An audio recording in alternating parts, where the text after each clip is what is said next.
नर्मदा बचाओ आंदोलन। बच्चों, नर्मदा बचाओ आंदोलन के तहत हम यहाँ पर पढ़े सरदार सरोवर परियोजना। उसके बाद वाद विवाद और संघर्ष का एक चैप्टर चला, वाद विवाद और संघर्ष। तो नर्मदा बचाओ आंदोलन में वाद विवाद क्या था, उसका संघर्ष क्या था, उस पर हम पूरी तरीके से विस्तृत चर्चा कर रहे हैं। और आपका ये एजुकेशनल था कॉम्टेरिया विगत 3.5 सालों से अनवरत शैक्षिक गतिविधि में लिप्त है। और आप सभी लोग से मैं कहना चाहता हूँ, हार्ड स्टडी और कनेक्टिविटी विद कॉम्टेरिया, that is the way to success, the bridge of the success, platform of the success. अब यहाँ पे फोकस करते हैं, रीस्टार्ट करते हैं, फिर फोकस करते हैं, फिर रीस्टार्ट करते हैं।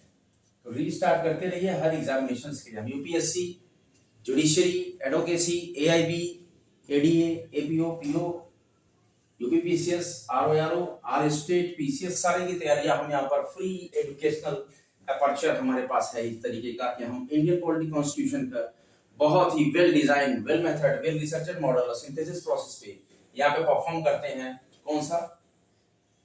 आई पॉलिटियन कॉन्स्टिट्यूशन।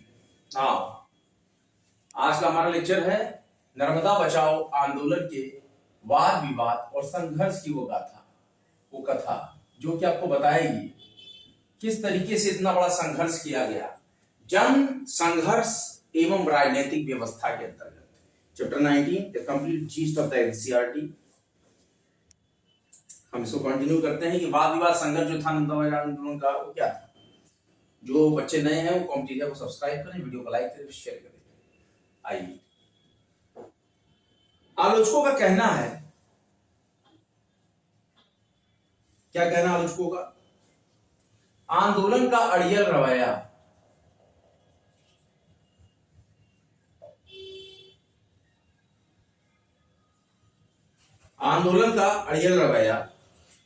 विकास की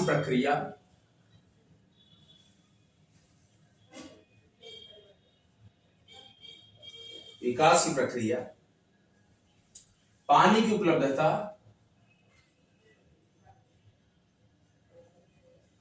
पानी की उपलब्धता व आर्थिक विकास।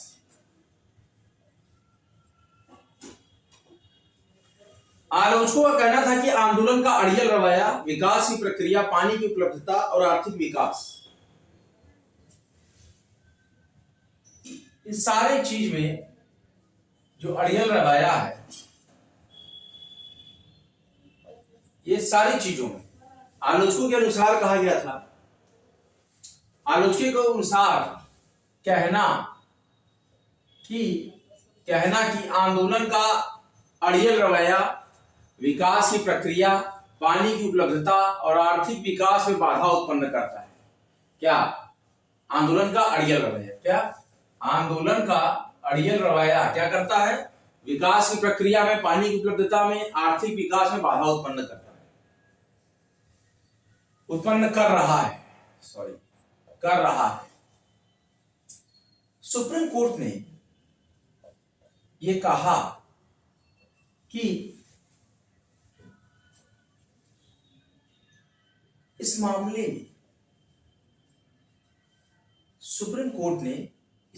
में सरकार को बांध का काम आगे बढ़ाने का, सरकार को बांध का काम, जो भी उस समय की सरकार हो, आगे बढ़ाने की हिदायत दी। आगे बढ़ाने की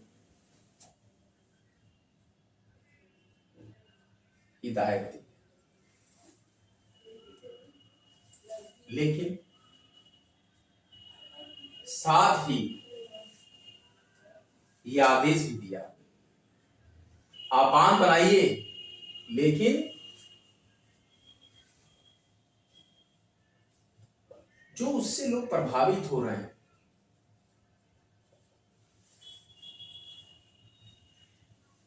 उनका पुनर्वास सही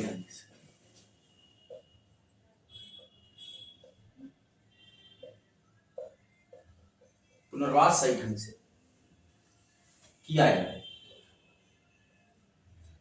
क्या किया जाए? देखिए, आलोचकों के अनुसार उनका कहना है कि आंदोलन का अनिश्चित रवैया, अड़ियल रवैया, विकास की प्रक्रिया में, पानी की उपलब्धता में, आर्थिक विकास में बाधा उत्पन्न कर रहा है। तभी सुप्रीम कोर्ट ने इस मामले में सरकार को बांध का काम आगे बढ़ाने की हिदायत दी है, लेकिन इसके साथ ही ऐसा आदेश भी दिया कि प्रभावित लोगों का पुनर्वास सही ढंग से किया जाए। नर्मदा बचाओ आंदोलन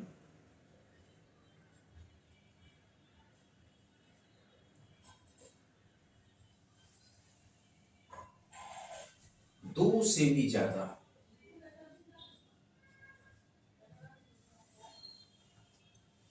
दशकों तक चला। 10 वर्ष को देखिए कहा जाता है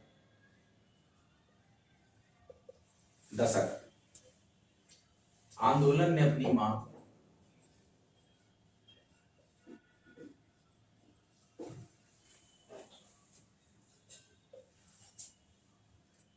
मुखर करने के लिए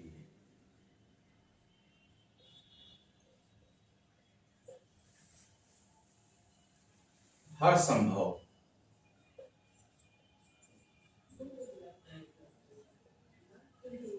लोकतांत्रिक रणनीति का इस्तेमाल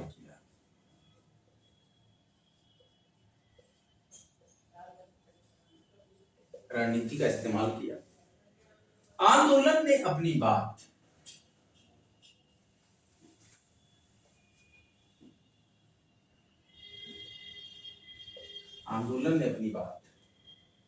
न्यायपालिका से लेकर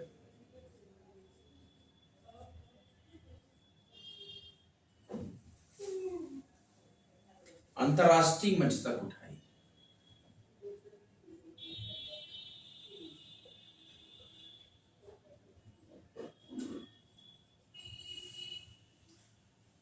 आंदोलन की समझ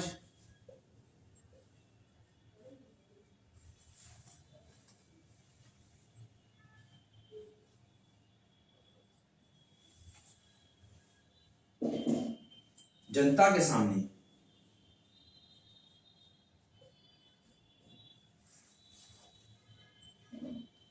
मुखर करने के लिए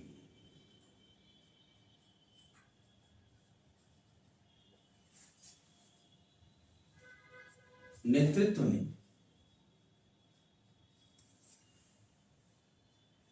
सार्वजनिक रैलियों तथा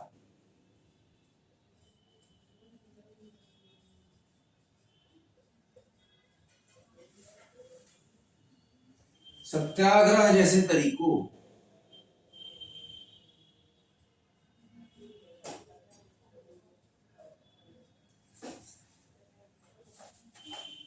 का भी प्रयोग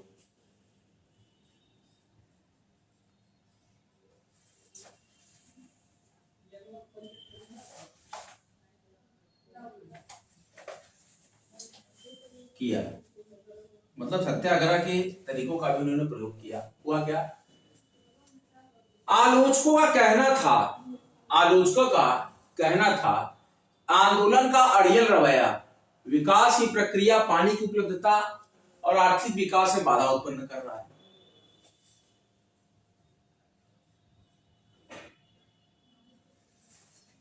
सुप्रीम कोर्ट ने इस मामले में सरकार को बांध का काम आगे बढ़ाने की हिदायत दी है, लेकिन इसके साथ ही यह आदेश भी दिया कि प्रभावित लोगों का पुनर्वास सही ढंग से किया जाए।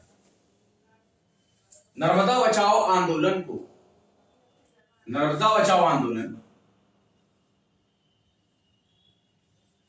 2 से भी ज्यादा दशकों तक चला। आंदोलन ने अपनी मांग मुखर करने के लिए हर संभव लोकतांत्रिक रणनीति का इस्तेमाल किया। आंदोलन ने अपनी बात न्यायपालिका से लेकर अंतर्राष्ट्रीय मंच तक उठाई। आंदोलन की समझ जनता के सामने मुखर करने के लिए नेतृत्व ने सार्वजनिक रैलियों और सत्याग्रह जैसे तरीकों का प्रयोग किया। जो नेतृत्व कर रहे थे इसका आंदोलन का, उन्होंने सार्वजनिक रैलियां की और सत्याग्रह किया। ऐसे ऐसी चीजों का प्रयोग किया।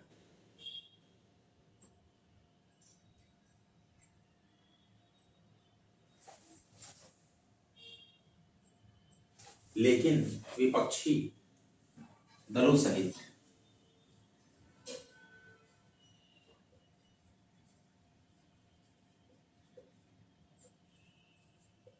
विपक्ष में सरकार के जो बैठते हैं उसको विपक्षी बोलते हैं।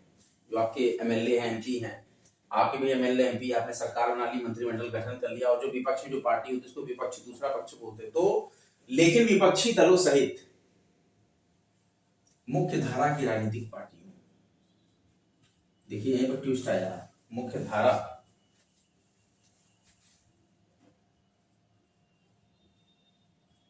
की राजनीतिक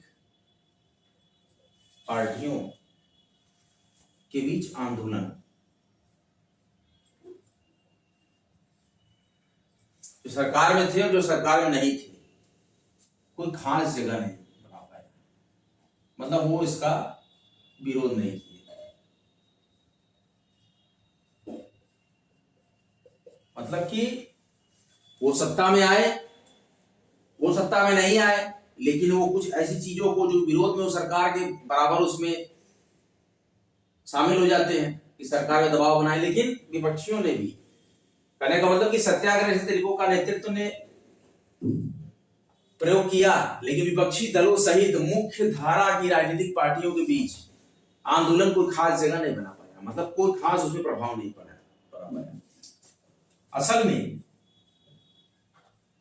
मतलब जो मूल निकलता है बात, नर्मदा आंदोलन की विकास रेखा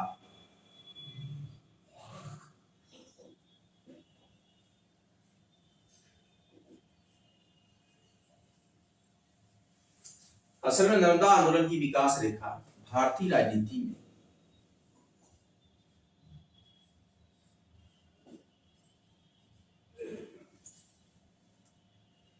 सामाजिक आंदोलन और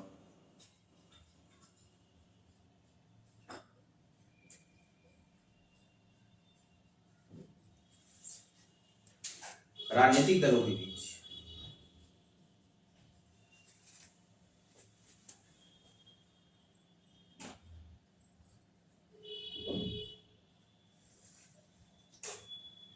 निरंतर बढ़ती दूरी को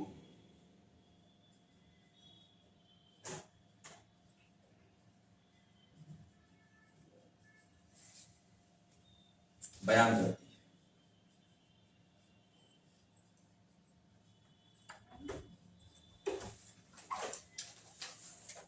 आलोचकों के अनुसार कहना है, आंदोलन का अड़ियल रवैया विकास की प्रक्रिया, पानी की उपलब्धता और आर्थिक विकास में बाधा उत्पन्न कर दी है। सुप्रीम कोर्ट ने इस मामले में सरकार को बांध का काम आगे बढ़ाने की हिदायत दी है, लेकिन साथ ही साथ ऐसा आदेश भी दिया है कि प्रभावित लोगों का पुनर्वास सही ढंग से किया जाए। और नर्मदा बचाओ आंदोलन 2 से भी ज्यादा दशकों तक, मतलब कि दशक का मतलब 10 वर्ष होता है बच्चों, तो 2 से भी ज्यादा दशक मतलब 20 साल से ज्यादा चला। आंदोलन ने अपनी मांग मुखर करने के लिए हर संभव लोकतांत्रिक रणनीति का इस्तेमाल किया। आंदोलन ने अपनी बात न्यायपालिका से लेकर अंतर्राष्ट्रीय मंच तक उठाई। आंदोलन की समझ जनता के सामने मुखर करने के लिए नेतृत्व ने सार्वजनिक रैलियों और सत्याग्रह जैसे तरीकों का भी प्रयोग किया, लेकिन विपक्षी दलों सहित मुख्य धारा की राजनीतिक पार्टियों के बीच आंदोलन कोई खास जगह नहीं बना पाया, मतलब कि मुख्य धारा की राजनीतिक पार्टी और विपक्ष दल, इन्होंने कोई खास जगह इस आंदोलन को नहीं दी, नर्मदा बचाओ आंदोलन को। तो ये बहुत प्रभावशालिता से नहीं, इनके विरोध में नहीं आया कि इन्होंने बहुत खास विरोध नहीं किया इस मुद्दे पर और सरकार पर दबाव नहीं बनाया। और असल में बात बताएं तो नर्मदा आंदोलन की विकास रेखा भारतीय राजनीति में सामाजिक आंदोलन और राजनीतिक दलों के बीच निरंतर बढ़ती दूरी को बयान करती है। 90 दशक के अंत तक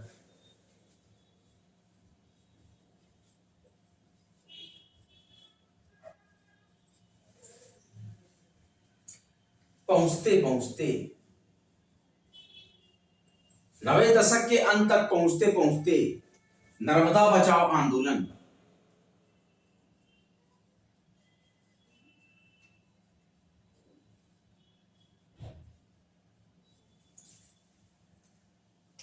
कई अन्य स्थानीय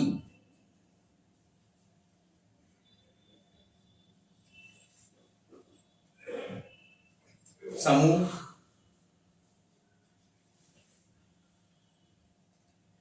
और आंदोलन भी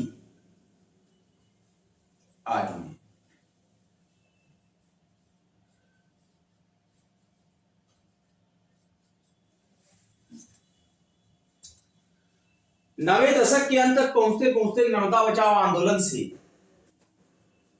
नवे दशक के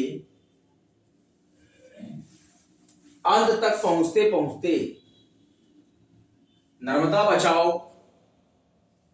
आंदोलन से कई अन्य स्थानीय समूह और आंदोलन भी आ जुड़े। ये सभी आंदोलन अपने अपने क्षेत्रों में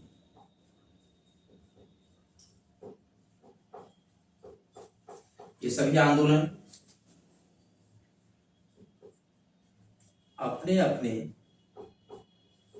क्षेत्रों में विकास की वृहद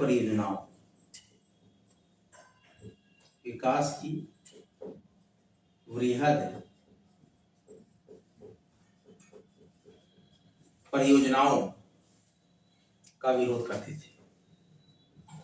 जैसे कि नर्मदा बचाओ आंदोलन में बांध बनने के लिए किया जा रहा था।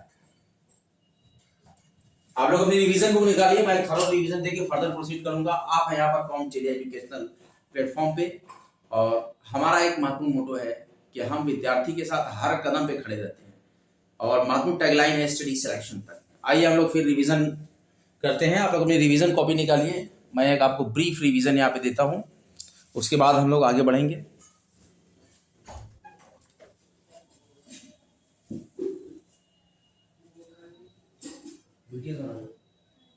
देखिए, नर्मदा बचाओ आंदोलन बहुत ही सुंदर यहाँ पे टॉपिक। इस टॉपिक में कहा गया किस प्रकार से सरदार सरोवर परियोजना और नर्मदा नदी के बीच का ये जो महत्वपूर्ण कार्य था, इस पर की बांध बनाने का बड़ा कार्य रखा गया। नदी के किनारे बसे तटवर्ती क्षेत्रों के गरीब और स्थानीय नागरिकों का एक समुचित पुनर्वास की अति जटिल व्यवस्था करना और एक तरीके से उनको अधिवास और भोजन की व्यवस्था देना, ये बड़ा ही महत्वपूर्ण और चुनौतीपूर्ण कार्य हो गया था सरकार के लिए। इस पर वाद विवाद हुआ, संघर्ष में उसकी गाथा हम यहाँ पर रच रहे हैं। आलोचकों के अनुसार कहते हैं, ऐसा कहना है कि आंदोलन का अड़ियल रवैया विकास की प्रक्रिया, पानी की उपलब्धता, आर्थिक विकास में बाधा उत्पन्न कर रहा है, और सुप्रीम कोर्ट ने इस मामले में सरकार को बांध का काम आगे बढ़ाने की हिदायत दी है। लेकिन साथ ही साथ सुप्रीम कोर्ट ने ऐसा आदेश भी दिया कि इस बांध की व्यवस्था से प्रभावित लोगों का पुनर्वास सही ढंग से किया जाए। नर्मदा बचाओ आंदोलन 2 से भी ज्यादा दशकों तक चला, मतलब 20 वर्ष से ज्यादा चला। एक दशक में 10 वर्ष होते हैं, तो ये 2 से भी ज्यादा दशकों तक चला। आंदोलन ने अपनी मांग मुखर करने के लिए हर संभव लोकतांत्रिक रणनीति का इस्तेमाल किया, और आंदोलन ने अपनी बात न्यायपालिका से लेकर अंतर्राष्ट्रीय मंच तक उठाई। आंदोलन की समझ जनता के सामने मुखर करने के लिए नेतृत्व ने सार्वजनिक रैलियां क्या किया? सार्वजनिक रैलियां और सत्याग्रह जैसे तरीकों का भी प्रयोग किया। किसका प्रयोग किया? सत्याग्रह जैसे तरीकों का भी प्रयोग किया। लेकिन विपक्षी दलों सहित मुख्य धारा की राजनीतिक पार्टियों ने